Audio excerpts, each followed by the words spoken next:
Who can forget the 1963 movie Jason and the Argonauts? I know these guys won't forget. Basically, a sorcerer is raising the dead warriors to fight these guys.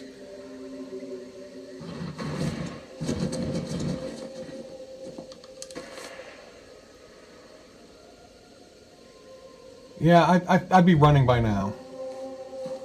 But, you know, let's wait for them to start marching towards us. Not good. Holy crap.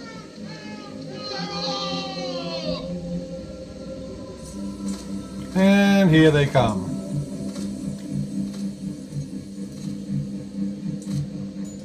Somehow this is a little more terrifying than even the walkers on The Walking Dead. These guys are armed and they're fast. You gotta get faster than that, boys.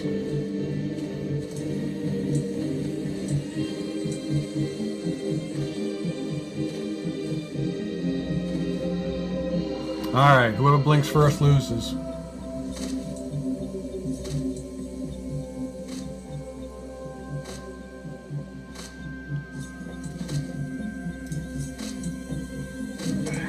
Oh boy.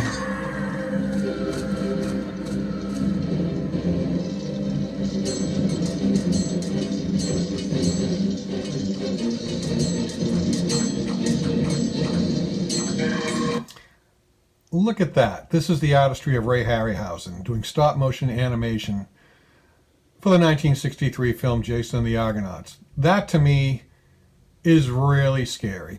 So imagine how thrilled I was when I came across this box back in 1996 of these skeleton warriors for the Warhammer fantasy games. At the time, I didn't know what Warhammer was. I'm just finding out what it is now. What attracted me to this was, well, obviously, skeleton warriors, and it looks like they're a model kit that could be built. These are actually game pieces that you build and that you can use in the Warhammer series of games, which I think are out of England. I'm not sure that this particular kit is still available, but, you know, maybe. But I went on the website and there are all kinds of different skeletal warriors and monsters and things. They even have a futuristic set. Now, I don't play these kinds of games. I never did, but, I mean, these guys are cool. Look at that guy right there. Doesn't he just look like he just wants to just rip you up one side and down the other? So they look pretty detailed. I had to take them home, and I did. Now, as I zoom out, this is a little box. So where these are game pieces, these are little skeletons. But I don't care. I waited long enough. I need to try and put these together. Inside the box, I was right. Lots of little pieces. I mean, these skeletons, if we were to measure them, and I just happen to have a ruler here, yeah, we're looking at about an inch tall with the skull attached. Maybe a little higher once they're sitting on their little stand. So let's see what's inside. First of all, they give you a little fold-out catalog of their from 1996. You can now go online and you can find these and order them, and you can find them in hobby shops and game places and stuff. But they give you all like the different sets that are available and books on how to play the games and everything. But I'm primarily interested in just making a scene or something with these. So what you get is you get a nice solid tree of parts. You get the bodies, and if I go in close, they're pretty detailed. I'm not going to use a lot of colors. Arms have to be attached. The heads, the skulls have to be attached. Two with mouths closed, two with mouths open. Weapons in some of the arms. You basically just build these little skeletons and put them in little poses. Paint them and build them. Then there's another tree. Exact same tree. You've got these four. and you've got these 4. And it's exactly the same. The way I look at it, I can build one set, and if I mess them up, I've got a spare. So also in the box are the stands that you would stand them on to move them around on the play field. And by the way, you can go on YouTube and see some of these beautiful boards that people put together with trees and everything, and you know, they roll the dice and they move these different characters around, and it's really interesting. Again, it's not anything that I got into, but I do like these little miniature skeletons. These are their shields. On one side, it's the wood grain. This would be the side probably facing the skeleton, and on the other side, there is some detail around the border, metal, whatever, rivets, and in the center is a place for a decal.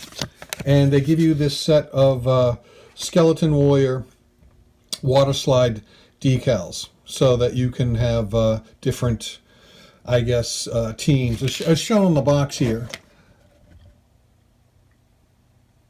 it looks like they have painted red on the inside of the shield and then added a decal, which looks pretty good. So anyways, that's all that's in the box. That's the whole thing. They're very small. They're 1 inch tall.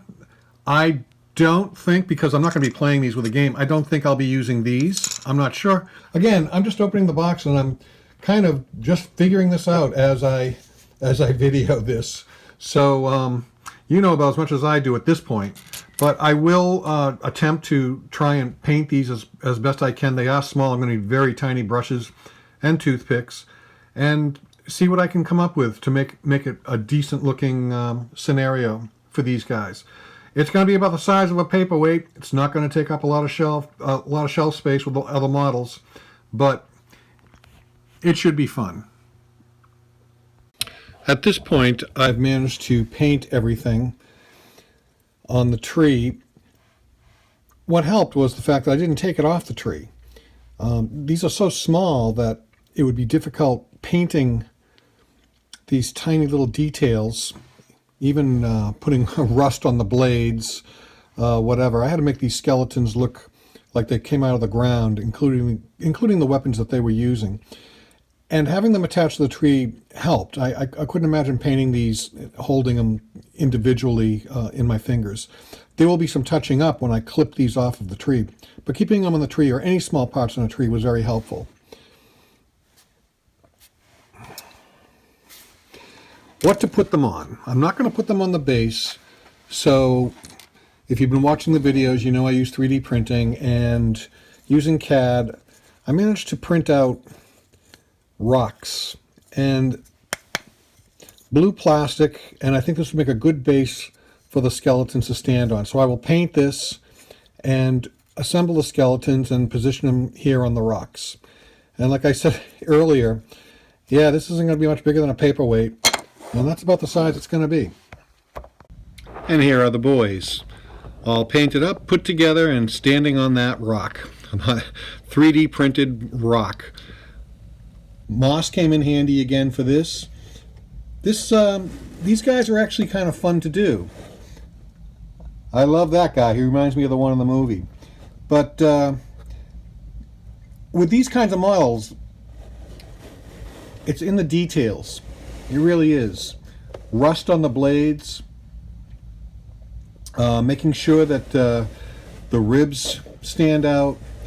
So there's a lot of dry brushing involved here, but I think it came out okay. I've got the 4 other ones still on the other tree that I can put together and do something else with, which I may do. In the meantime, these guys are going to go on the model shelf. They'll be dwarfed by the other models because, like I said, they are only 1 inch high. I mean, here are my fingers. This is very small. But I enjoyed this. This was a lot of fun. It was quick to do. So these are the Warhammer Skeletal Warriors. And if you go to the Warhammer website, you will find other kits with little playing pieces like that you can put together and make a scenario out of. Or you can actually play a Warhammer game with them. Anyway, this is ArKay. I hope you're listening to the Toy Tomb podcast with Willie and me, and thank you very much for checking this out.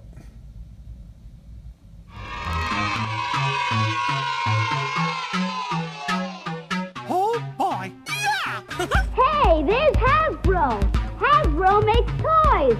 What's new, Hasbro? Pretty sneaky, sis. Remember, you can tell it's Mattel. It's well. Okay, let them go. Some of the great SSP racers for 72. M-A-R-X spells Mark, world's largest toy maker. Remember, every boy wants a Remco toy, and so do girls. And remember, if it isn't Duncan, it isn't Yo-Yo.